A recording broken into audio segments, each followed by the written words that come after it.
Hello दोस्तों, उम्मीद करता हूँ आप सभी अच्छे होंगे। और आज हम ज्योमेट्री का एक बहुत ही प्यारा सा सवाल लेके आए हैं और इस सवाल के माध्यम से एक दो कॉन्सेप्ट हम ज्योमेट्री के जानेंगे। यहाँ सवाल में दिया गया है कि आपको x का वैल्यू बताना है, इस वाले x का वैल्यू क्या होगा। सवाल आपसे ये पूछा गया है, जबकि ए बी सी एक ऐसा ट्रायंगल है, ए बी सी एक ऐसा ट्रायंगल है यानी एक ऐसा त्रिभुज है जिसमें तीनों साइड यानी ए बी बी सी सी ए बराबर है। हम यहां पर लिख देते हैं ए बी बी सी और सी ए, यानी तीनों साइड जो है ट्रायंगल की वो बराबर है। अच्छा, तीनों साइड ट्रायंगल की, किसी भी त्रिभुज की तीनों साइडें बराबर हो, इसकी क्या शर्त है भाई? वो त्रिभुज कौन सा त्रिभुज होगा? तो वो होगा इक्विलेटरल ट्रायंगल। इक्विलेटरल ट्रायंगल मतलब इक्विलेटरल ट्रायंगल यानी समबाहु त्रिभुज होगा जिसमें तीनों साइडें बराबर हैं। अगर तीनों साइडें बराबर हैं तो तीनों एंगल बराबर होंगे। भाई इक्विलेटरल ट्रायंगल में तीनों साइडें तीनों एंगल बराबर होती हैं, ठीक है। अब देखो हम क्या करते हैं कि अगर तीनों साइडें बराबर हैं, तीनों एंगल बराबर हैं, तो ये एंगल कितने डिग्री का होगा? तो आप कहोगे 60 डिग्री का होगा। इक्विलेटरल ट्रायंगल का ये एंगल 60 होगा, ये भी 60 होगा और ये भी 60 डिग्री का ही एंगल होगा। इतनी बात समझ में आई? एबीसी एक इक्विलेटरल ट्रायंगल है तो इसकी तीनों साइडें बराबर हैं, तीनों एंगल 60 60 60, तीनों एंगल भी बराबर होते हैं तो 60 60 60 होते हैं, ठीक। अब x की वैल्यू निकालने का एक सिंपल तरीका यह है कि ये अगर एंगल 60 डिग्री का है, डिटेल मेथड हम बता रहे हैं यहां पर, इसके बाद हम शॉर्ट मेथड भी बताएंगे जो सिर्फ मुश्किल से मुश्किल 10 सेकंड में सवाल का उत्तर दे देगा, लेकिन वो हम लास्ट में डिस्कस करेंगे। सबसे पहले हम यहाँ पर डिटेल मेथड डिस्कस करने वाले हैं। अच्छा, ये जो पूरा एंगल होगा ये कितना होगा? ये होगा पूरा 180। अगर 180 में से हम 60 हटा दें, 60 निकाल दें तो 120 डिग्री आएगा, यानी ये एंगल कितना हो जाएगा? तो आप कहोगे ये वाला जो एंगल है वो 120 डिग्री है। ये वाला एंगल कितना होगा? 120 डिग्री होगा। और हमें पता है कि अगर ये पॉइंट हम डी कह लें तो ट्रायंगल के जैसे in triangle A C D की अगर हम बात करें ए सी डी, तो in triangle A C D में त्रिभुज के तीनों कोणों का जोड़ कितना होता है? 180 होता है। Sum of the angle of the triangles is equal to 180 degree. तो यहां पर देखो तीनों एंगल है यानी angle A plus angle C plus angle D, ये 180 डिग्री के बराबर हो जाएगा। एंगल ए कितना है? x है।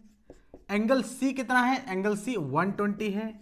और एंगल डी कितना है? 5x है। और ये 180 के बराबर हो गया। भाई ये 180 के बराबर होगा, ठीक है। अब यहां से देखो x प्लस 5x कितना? 6x आ जाएगा और ये 120 उधर जाएगा, 180 से माइनस होगा, 180 से 120 गया तो कितना आया? 60 आ जाएगा। तो यहां से x की वैल्यू कितनी आ गई? 60/6 यानी 10 डिग्री आ गई। तो x की वैल्यू कितनी आ गई? 10 डिग्री आ गई। यही हमारे सवाल का उत्तर होगा कि हमसे पूछा गया था x की वैल्यू बताओ, तो x कितना होगा? 10 डिग्री हो जाएगा। भाई यही हमारे सवाल का उत्तर आ गया, ठीक है। तो ये रहा डिटेल मेथड।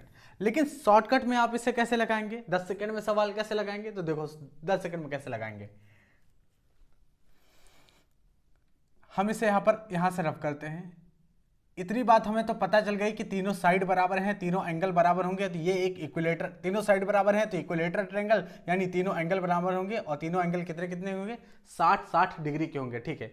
और हमने एक बात पढ़ी है कि इंटरनल एंगल का जो सम होता है यानी इंटरनल अपोजिट एंगल का सम, जैसे ये एक ट्रायंगल है, ये एक ट्रायंगल है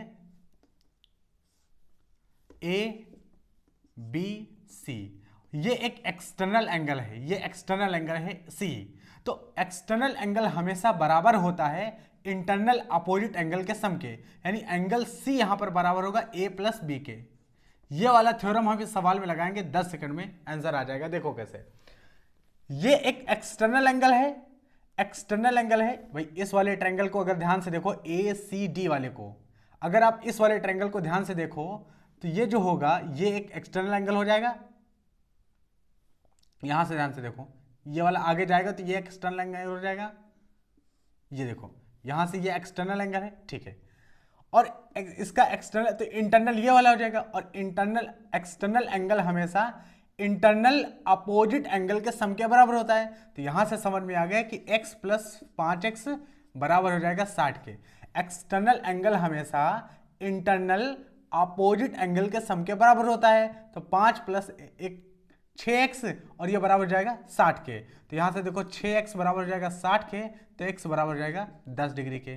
ठीक है, तो आपने देखा कि कैसे एक लाइन में सवाल का उत्तर आ गया। लेकिन ये थ्योरम हमें पता होनी चाहिए, तभी इस सवाल को एक लाइन में किया जा सकता है। डिटेल सॉल्यूशन जिसको समझ में नहीं आया तो डिटेल में इस तरह से हम सॉल्व करेंगे। आई होप आपको ये वीडियो अच्छे से समझ में आया होगा। किसी भी टॉपिक पर अगर आप चाहते हैं कि हम वीडियो बनाएं, आपको कंफ्यूज करता है, तो उस टॉपिक को आप कमेंट बॉक्स में लिख सकते हैं। वीडियो कैसा लगा आप जरूर बताइएगा कमेंट बॉक्स में। वीडियो अच्छी लगी लाइक करें, चैनल को सब्सक्राइब करें। धन्यवाद।